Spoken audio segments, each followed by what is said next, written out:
Amém. Eu quero compartilhar essa noite um texto muito especial. Martinho Lutero chama ele como o Evangelho em miniatura.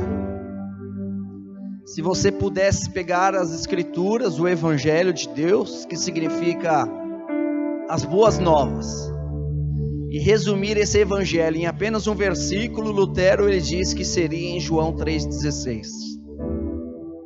Em João 3,16, muitos jovens como eu, início de carreira ministerial,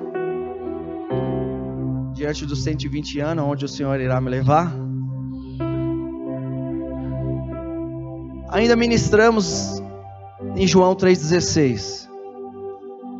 Mas muitos veteranos, homens de Deus, já na sua idade mais avançada, eles dizem que esse versículo é um versículo inexplicável, mas sentido no coração. Você não se explica, mas você sente. Como tema deste sermão, desta mensagem, eu tenho: o amor de quem é perfeito? Pergunta para a pessoa que está do seu lado: o amor de quem é perfeito? Talvez se ela for uma vozinha, ela vai dizer: o da avó, o da mãe. E nós percebemos que só existe um amor perfeito, e é dele que eu quero falar esta noite. Projeta para nós João 3,16, abra sua Bíblia. Este foi um dos primeiros versículos que eu guardei em meu coração, na minha conversão, né?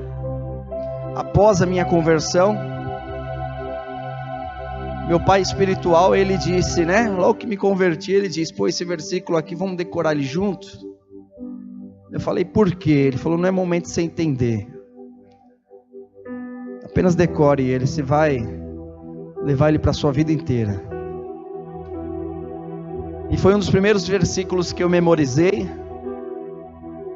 E ele diz assim: porque Deus amou o mundo de tal maneira que deu o seu Filho unigênito, para que todo aquele que nele crê não pereça,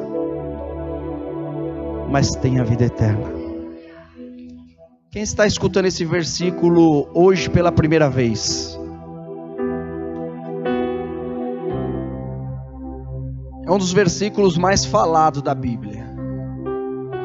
E ao estudar esse versículo, eu percebi que após essa mensagem, a nossa revelação a respeito dele será muito grande. Eu pude perceber também, estudando esse versículo, que existe uma peculiaridade.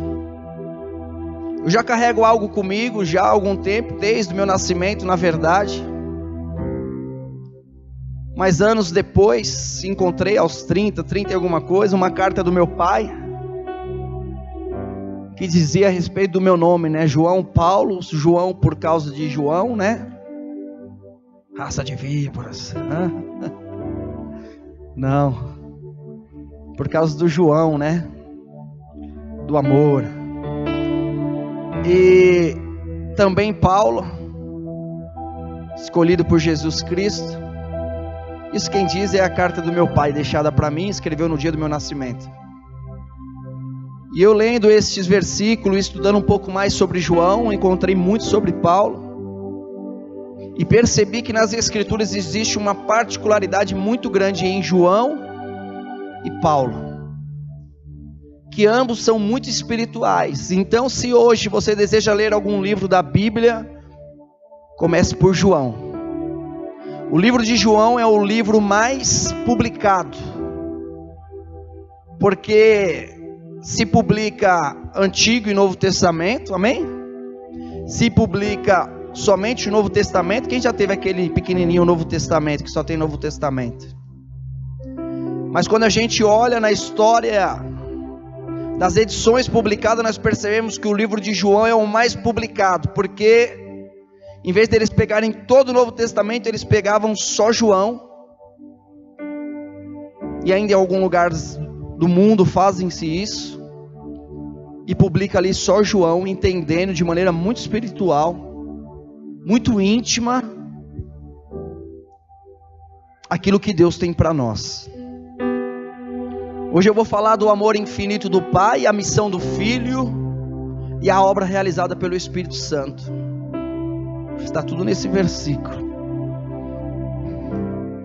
O amor do Pai, aí nós vemos o Filho e nós vemos a obra do Espírito Santo.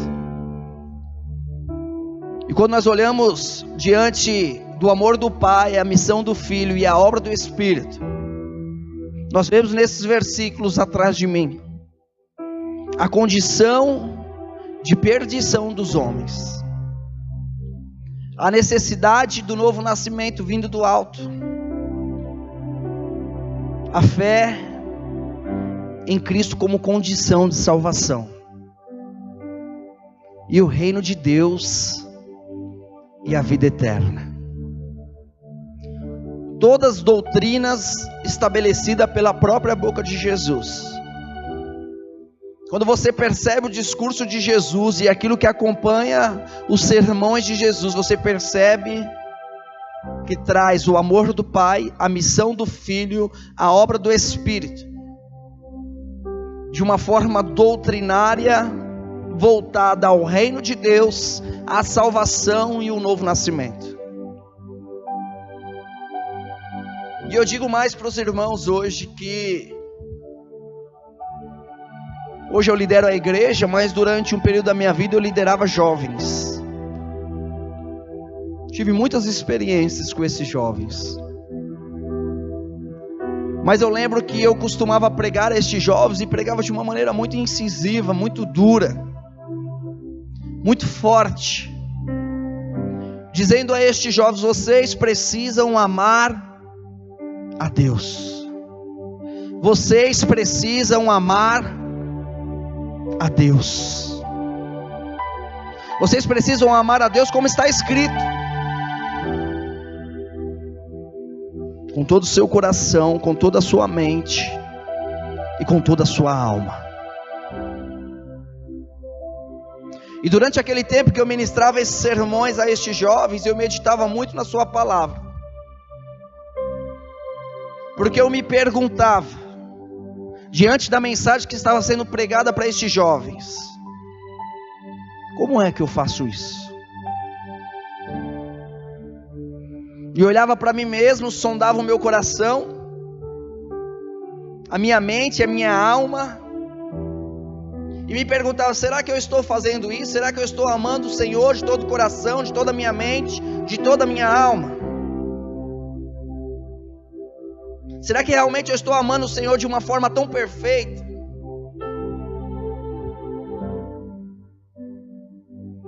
E como que eu podia esperar desses jovens então, no qual pregava, que amassem o Senhor nessa proporção, sabendo que eu mesmo havia falhado? E essa é a dádiva, a alegria da graça e da nova aliança no meu coração hoje, amados. Hoje o Cícero compartilhou aqui conosco as ministrações, mas se fossem as ministrações daquela época, nós iríamos deletar tudo e falar: Senhor, faça obras novas, realiza o novo em nossa vida. Por quê? Porque o Senhor levou para um novo patamar, para um novo olhar, para uma nova revelação de quem Ele é, do que Ele tem.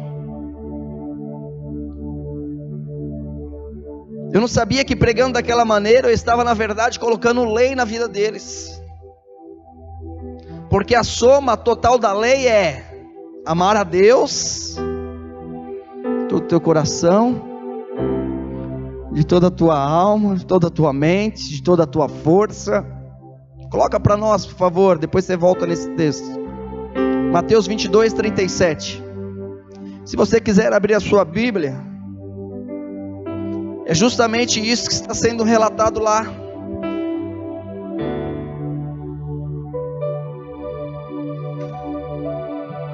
E Jesus disse-lhes: amarás o Senhor o teu Deus de todo o teu coração, de toda a tua alma, de todo o teu pensamento próximo. Este é o primeiro e grande mandamento.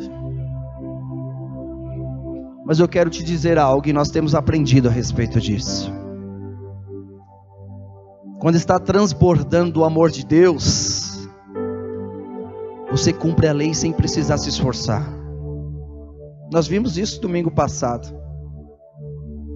Muito perdoada, muito ela amou. Ela foi muito perdoada e por isso muito ela amou. Mas a pergunta que eu te faço hoje é: você consegue amar a Deus com todo o seu coração? Deixa eu te perguntar algo: alguém já foi capaz de amar o Senhor com todo o teu coração, com toda a tua mente, com toda a tua força, com todo o teu pensamento? Alguém já foi capaz? Ninguém. Ninguém foi capaz. Nenhuma única pessoa foi capaz de fazer isso, e Deus sabia o tempo todo, sob a lei, que ninguém conseguiria o amar nesta condição. E aí sabe o que aconteceu? Sabe o que Deus fez?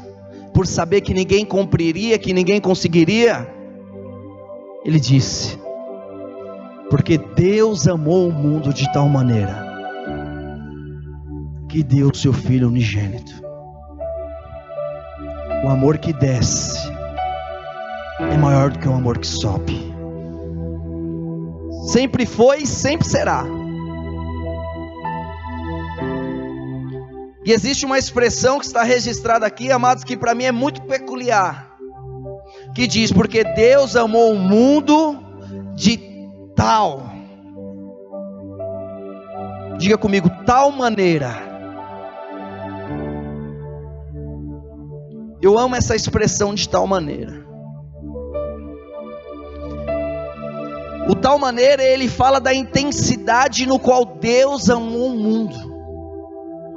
Ele não está dizendo que amou apenas o mundo, ele está dizendo assim: existe uma intensidade de amor, existe algo fora de série, existe algo maior, de intensidade maior. Quando Deus enviou Jesus, Ele estava efetivamente dizendo, diante dessas coisas que nós estamos compartilhando: eu sei que vocês não podem me amar perfeitamente, então olhem para mim agora.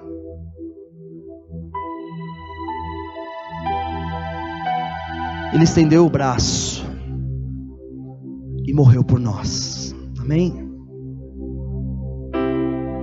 Eu sei que vocês não podem me amar desta forma, então olhem para mim agora. Ele estendeu os braços.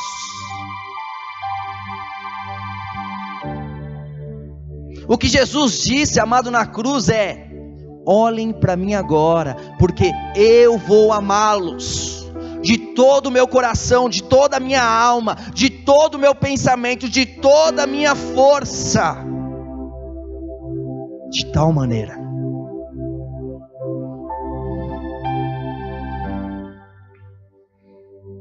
E aí eu quero compartilhar algumas coisas. Nós vamos olhar um pouco para este versículo que está atrás de mim, mas eu quero começar ali no comecinho do versículo, onde diz: porque Deus amou o mundo.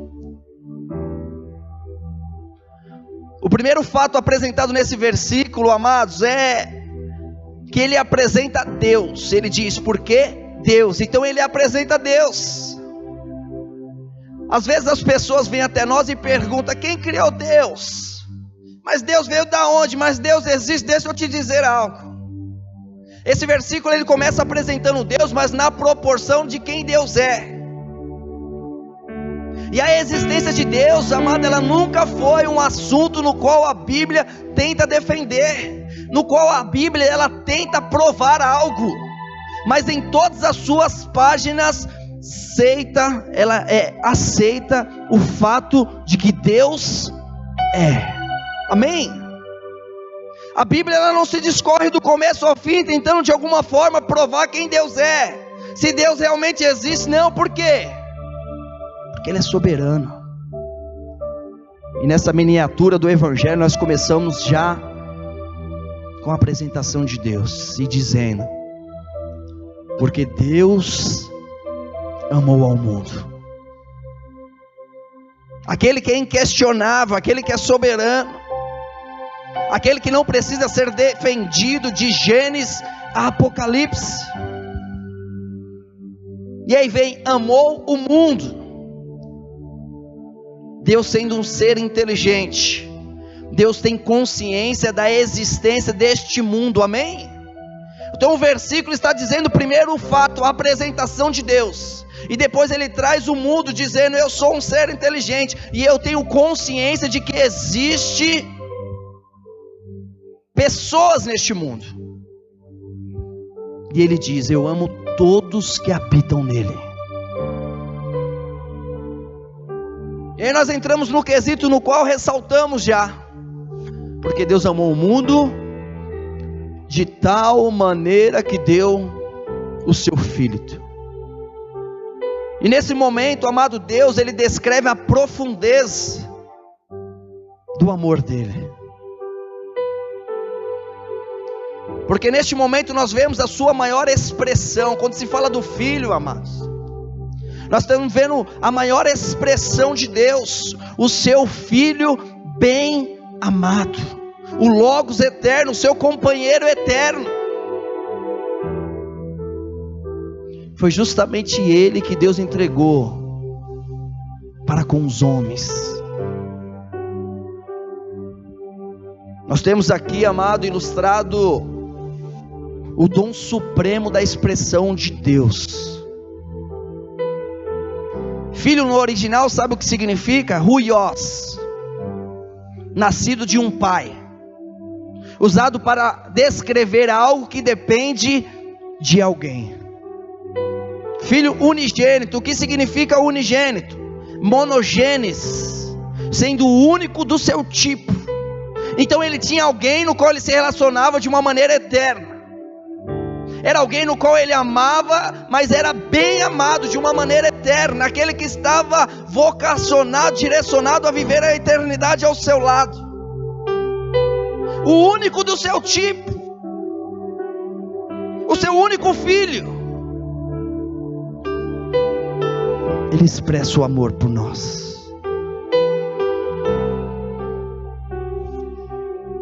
Tudo quanto o pensamento humano já pode recolher no sentido de ternura, de perdão, de amor, de relações de um pai para com um filho, de uma mãe para com um filho. Mas que filho? Onde se tem 10? Não, para com um filho único.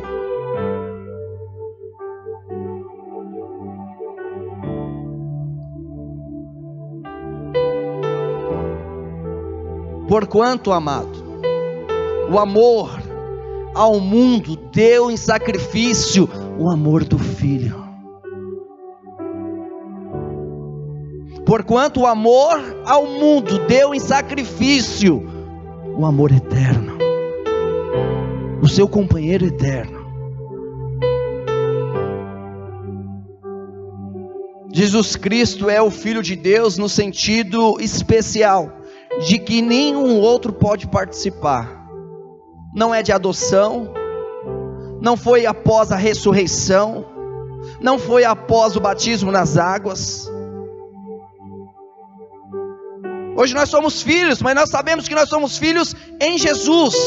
Hoje nós somos filhos porque sabemos a respeito da nova natureza no batismo, porque nós sabemos a respeito da ressurreição em Cristo, porque quando Ele ressurgiu, nós renascemos com Ele.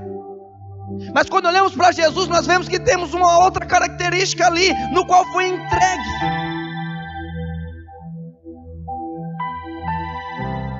O versículo continua dizendo, diante dessa relação eterna, para que todo aquele que nele crê não pereça. Aqui está descrito a fé em sua grandeza.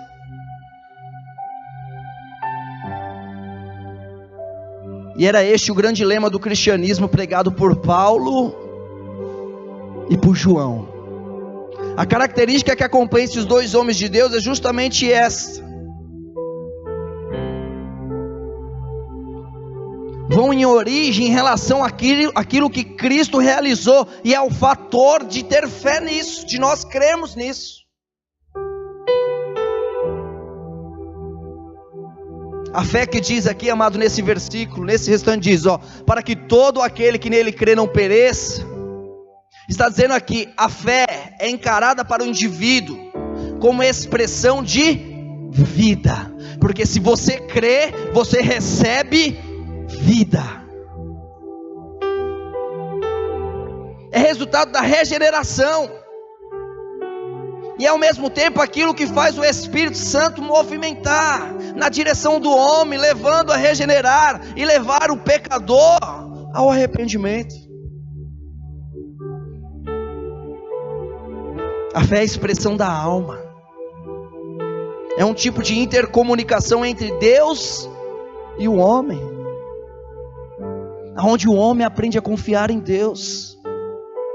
Aonde o homem ali, num momento qualquer, ele para e percebe que existe algo dentro dele pela fé, no qual reconhece, ele é o caminho, ele é a verdade, ele é a existência do homem, ele é o destino de todo homem. Então o homem pode replicar sobre Jesus este prisma, dizendo, é justamente isso que eu desejo, é justamente isso que eu quero para a minha vida. Não pereça. Nosso conceito moral, amado, ele exige que se tenha recompensa e julgamento. A nossa alma existe e sobrevive à morte física. E o que eu quero que você entenda neste momento, parte deste versículo onde diz, para que todo aquele que nele crê não pereça, está dizendo assim, a sua alma está aprisionada no seu corpo. A sua alma está aprisionada nesse corpo, mas eu quero te dizer algo. A nossa alma existe e sobrevive à morte deste corpo. É disso que Jesus está dizendo nesse versículo. E quando ele trata ali, mas tenha, termina dizendo, mas tenha a vida eterna. Nada na nossa vida vive e prospera, se não for na sombra do seu amor. No aspecto terreno, o que inclui essa vida eterna? Todas as condições, todos os efeitos da conversão, da santificação, da operação do Espírito Santo em nós, na nossa alma.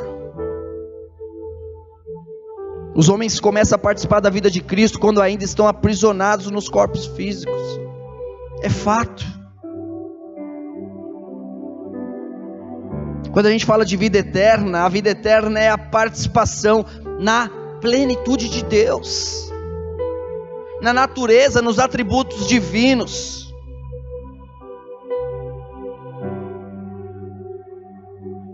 Mas quando nós olhamos para esses versículos, amado, nós vemos a expressão desse amor, a expressão do Pai dizendo assim, você não é capaz, e pelo fato de você não ser capaz, eu vou por você. Coloque em Romanos 5, 7 ao 9 para nós, abra sua Bíblia também. Quero te mostrar o que a Bíblia diz a respeito de Jesus.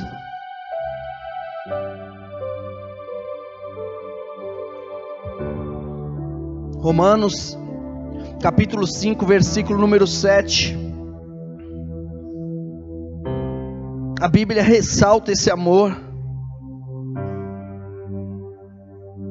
Ela diz a respeito do que Jesus fez na cruz. Nós vamos ler o 7, o 8 e o 9, diz assim, porque apenas alguém morrerá por um justo, pois poderá ser que pelo bom alguém ouse morrer. Mas Deus prova o seu amor para conosco, em que Cristo morreu por nós, sendo nós ainda pecadores. Logo muito mais agora, tendo sido justificados pelo seu sangue, seremos por ele salvos da ira.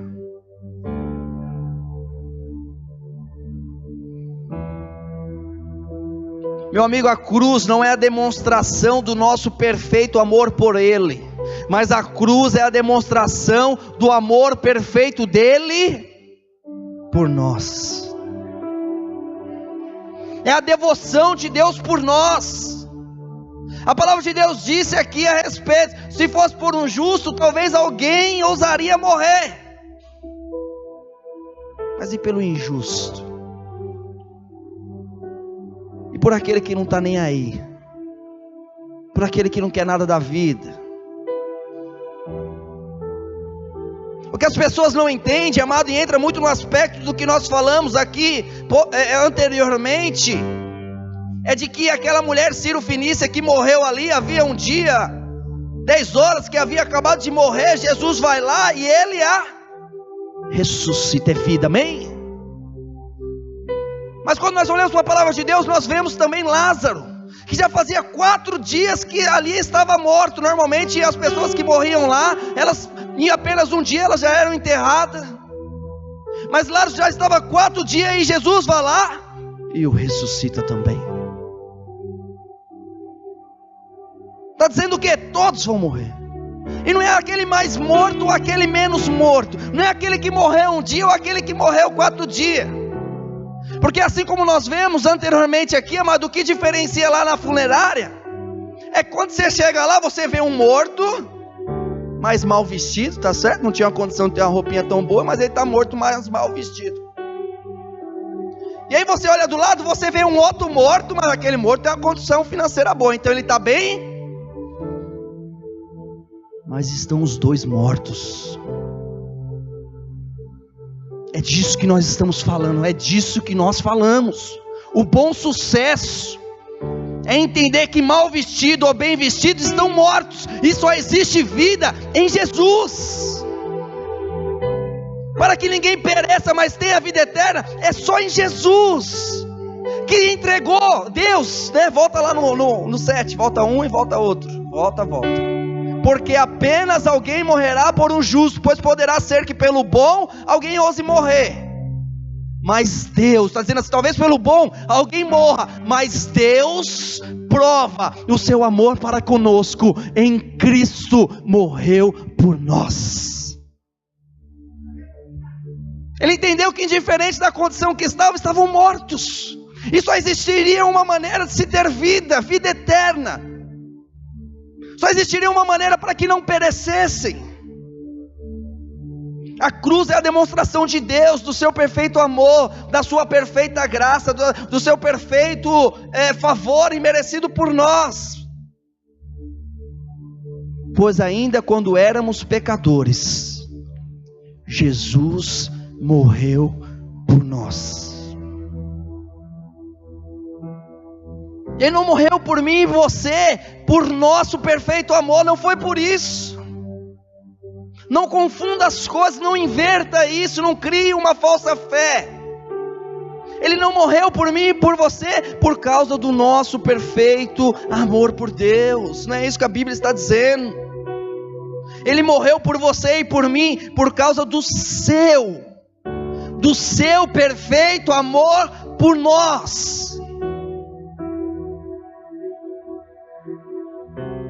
1 João 4,10. Deixa eu lhe dar uma definição da Bíblia de amor, para deixar isso ainda mais claro para mim e para você. Porque nisso consiste o amor. Nisso está o amor. Não em que nós tenhamos amado a Deus, mas em que Ele nos amou a nós e enviou o seu Filho para a propiciação. É nisso que consiste o amor. Quando Paulo relata lá na carta de Coríntios 13, 1 Coríntios 13, ele fala: o amor suporta, o amor, do que ele está dizendo? Você acha que é do seu amor? Você acha que ele pegou aquele monte de versículo lá e está dizendo: ei irmão, está vendo, isso aqui é o seu amor que ele está expressando aqui? Porque no final as línguas cessarão, as profecias acabarão, e só o amor permanecerá. Você acha que ele está dizendo do teu amor? não é do teu amor. Ele está falando do amor do Pai lá. Ele está falando, vai passar tudo, vai acabar tudo, mas o amor permanece. Vamos ler, coloca lá para nós, 1 Coríntios 13. O amor dele por nós e não o nosso amor por ele, não é esse nível de relacionamento que o Pai quer conosco. E Paulo diz assim: ainda que eu falasse a língua dos homens e dos anjos, e não tivesse amor, seria como um metal que soa, como um sino que tine. Ele está dizendo, se eu não tivesse o amor, que amor que ele tem? Diga, o amor do Pai. Ele se sente amado pelo Pai. Paulo escreveu 60% do Novo Testamento. Paulo fez o que fez, não ele, mas a graça de Deus nele. Por quê? Porque ele se sentia amado pelo Pai, porque ele conhecia a obra da cruz, porque ele teve a revelação plena do que foi Deus amar o mundo de tal maneira. Passa. E ainda que eu tivesse o dom de profecia e conhecesse todos os mistérios e toda a ciência, e ainda que tivesse toda a fé, de maneira tal que transportasse os montes, se não tivesse amor, nada seria. E ainda que eu distribuísse toda a minha fortuna para o sustento dos pobres, e ainda que entregasse o meu corpo para ser queimado, e não tivesse amor, nada disso me aproveitaria. O amor é sofredor, é benigno, o amor não é invejoso, o amor não trata com leviandade, não se ensoberbece, não se porta com indecência, não busca os seus interesses. Deus amou o mundo de tal forma que entregou o seu filho, seu único filho unigênito. Não é os seus próprios interesses. Não se irrita, não suspeita mal, não folga com a injustiça, mas folga com a verdade. Tudo sofre, tudo crê, tudo espera, tudo suporta. O amor nunca falha. Diga comigo, o amor nunca falha. Aleluia. Mas havendo profecias, serão aniquiladas, havendo língua, cessarão, havendo ciência, desaparecerá. Porque em parte conhecemos, em parte profetizamos, mas quando vier o que é perfeito, então o que é em parte será aniquilado. Quando eu era menino, falava como menino, sentia como menino, discorria como menino, mas logo que cheguei a ser homem, acabei com as coisas de menino. Amém? Quando nós olhamos para a palavra de Deus, nós entendemos que Paulo, ele tem uma revelação, ele tem uma chave do reino muito grande. E o que faz aquele homem estar preso no cárcere louvando a Deus, amados, é porque ele se sentia muito amado. Muito amado. E esta é a ênfase da nova aliança da graça. O amor dele por nós e não o nosso amor por ele. À medida que nós levantamos uma nova geração de crentes, que nós possamos levantar uma geração de pessoas impactadas pelo favor imerecido de Deus, que se gloriem no amor dele por nós e não no nosso por ele. Quando recebemos o seu amor, está lá, vai para nós, 1 João 4,11. Quando recebemos o seu amor por nós e começamos a crer que somos os seus amados, o resultado está nesses versículos. Então quando você recebe, quando você crê, quando você acredita nisso, existe um resultado, e o resultado declara: amados, se Deus assim nos amou, também nós devemos amar. Mas entenda que existe uma chave do reino. Entenda que não existe uma segunda condição se a primeira não for cumprida em nosso coração. Então se eu olho para o meu irmão e digo, ame o outro, mas ele não tem a revelação do amor do Pai, isso tudo é em vão. Porque a chave do reino de Deus na nova aliança é o amor dele por mim. E aí diz, se Deus assim nos amou, também nós devemos amar uns aos outros. Você crê que Deus te amou? Que você sinta cada dia mais esse amor de Deus por você.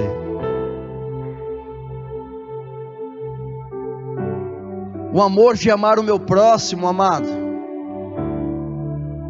de eu dar a minha roupa para o meu próximo, de eu entregar um alimento ao próximo, de eu suprir o próximo, de eu suportar as diferenças do próximo. Isso só vem depois da experiência com o seu amor por nós. Somente depois. Nenhum homem entrará na presença de Deus sem que chegue apoiado no braço de alguém. Tenha certeza disso. Eu quero que você neste momento entenda que o amor do Pai te alcançou, sim ou não? Mas eu quero que você reflita agora, porque com certeza você chegou no braço de alguém. Aí, ó, já tem duas no bracinho ali atrás. Isso é amor. É o amor do Pai sendo transbordante.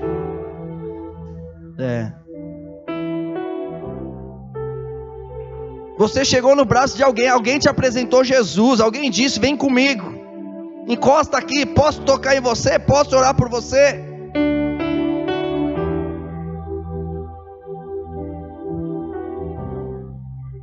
Fui atrás de uma pessoa esses dias e parei ali no bar, estava na roda de amigos, parei junto com os amigos, desci do carro e aí o pessoal estava tipo 2, 3 dias varado. Imagina como é que eles estavam. E eu ali sentei com eles, e no momento que estava ali sentado com eles, me apresentaram: esse aqui é o pastor.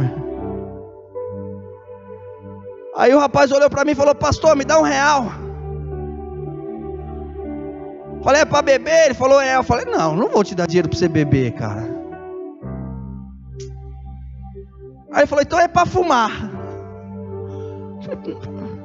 Eu tenho outra coisa para te oferecer, você quer? Ele dobrou os joelhos, encostou a cabecinha em mim assim e falou: eu quero. Ora por mim, pastor. E aí na hora que eu coloquei as mãos sobre ele assim, eu olhei para os amigos dele para ver como é que estava a movimentação. Estava todos assim, ó. Falei: meu Deus, isso é poderoso demais, demais. Sempre que alguém se achega a Deus, vem nos braços de alguém. É resultado do amor do Pai. Primeiro nos sentimos amados, depois nós amamos uns aos outros. Porque quem não tem o amor do Pai quer ficar isolado, quer ficar sozinho, quer ficar trancado, não quero me relacionar, não quero falar. Isso é falta do amor do Pai. Fala para a pessoa que está do seu lado: o Pai quer te amar. Eu não tenho dúvida disso, o Pai quer te amar. Você não pode amar o outro se primeiro você não for cheio do amor do Pai. Quer ver que coisa linda? Coloca para nós. Eu não ia passar isso não, mas vou passar aqui. Abre para nós, está em Lucas 15. Lucas 15. Deixa eu ver o versículo aqui. Lucas 15, 3.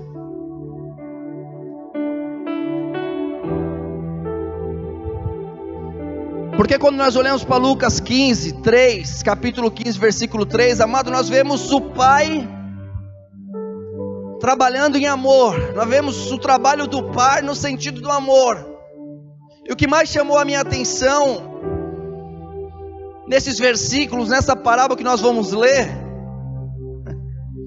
é que diz a respeito de arrependimento, mas eu não encontrei o arrependimento. Nós vamos ler do 3 até o, deixa eu ver aqui, até o 7.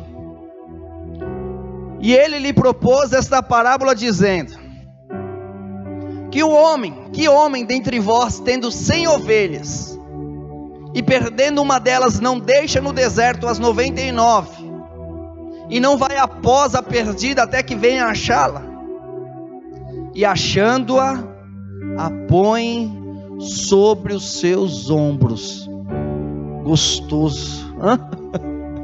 Mas é um ombro tipo: vem cá no ombro. É assim, tipo todo desajeitado, tá machucando. É assim? Não. E chegando a casa, convoca os amigos e vizinhos, dizendo-lhes: alegrai-vos comigo,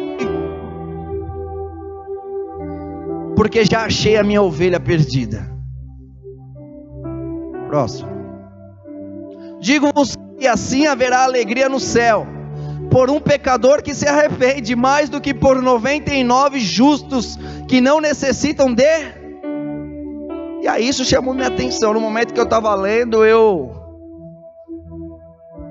cheguei ali e falei: digo-vos que assim haverá alegria nos céus por um pecador que se arrepende. Mas eu falei, Jesus foi, deixou 99, foi em busca de uma, chegou lá, ele colocou no ombro. A ovelhinha, né? Ela poderia dizer: não, eu quero ir andando, me solta. Não quero. Eu já disse para você que eu não quero, não me enche, eu não vou. Já ouviu isso? A ovelhinha, né? Mas a palavra de Deus diz que Jesus foi, deixou 99, foi em direção a essa ovelha, ele achou a ovelha, ele pegou a ovelha, ele pôs nos seus ombros, ele carregou, ele chegou em casa, ele chamou a vizinhança, ele disse: vamos se alegrar, vamos fazer uma festa. Aí depois ele diz: digo-vos que assim haverá alegria no céu por um pecador que se arrepende. Aonde que você viu que a ovelha se arrependeu? Em que momento? É no momento que ela deixou ser carregada nos ombros. Arrependimento é metanoia, é mudança. Muitos dizem que é remorso, porque é isso que o dicionário diz, mas Jesus não quer que você tenha remorso. É mudança de pensamento, tipo, eu estava indo para lá, agora eu vou deixar ser carregada, agora eu vou voltar com Ele. É Jesus que faz isso por nós, é o amor dele. E aí você percebe, diante dessa parábola que Jesus conta, que tudo tem a ver com ele, que o amor que desce é maior do que o amor que sobe. Ele conta uma parábola onde ele expressa verdadeiramente o amor do Pai, indo atrás, pegando, carregando e se alegrando. O Pai tem alegria pela tua alma, amém? Quero ler o último versículo aqui em Romanos 13:10. Porque eu tenho a certeza que quando nós estamos transbordando deste amor, eu cumpro a lei sem esforço, sem precisar tentar. Por quê? Porque a palavra de Deus nos diz: o amor não faz mal ao próximo. De sorte que o cumprimento da lei é tudo que eu preciso é do amor. Tudo que eu quero esta noite é o amor do Pai. Quero chamar o pessoal da banda aqui. Nós vamos louvar. Eu peço aos irmãos que se coloquem de pé.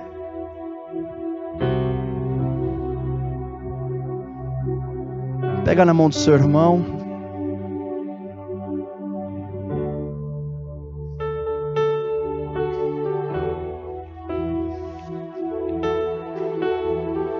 Feche seus olhos.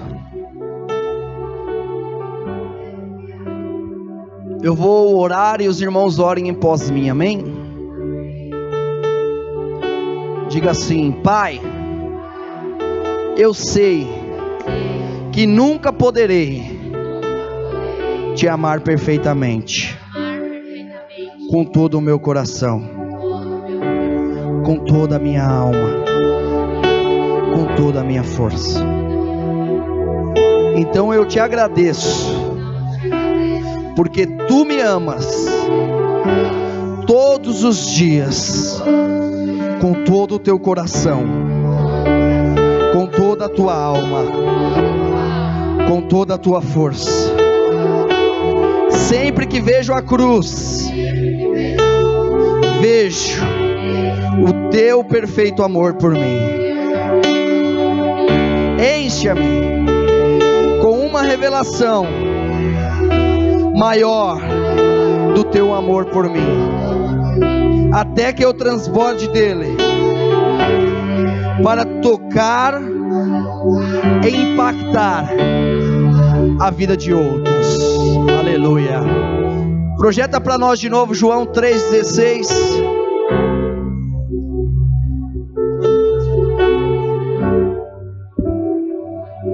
Aleluia, Jesus. João 3,16. Nós vamos todos juntos ler junto, amém? Clamando por esta revelação em nosso coração, por esta verdade, por esse evangelho em miniatura. Em 1, 2, 3, todos juntos, vai. Porque Deus amou o mundo de tal maneira que Deus deu Filho para que todo aquele que nele crê não pereça, mas tenha.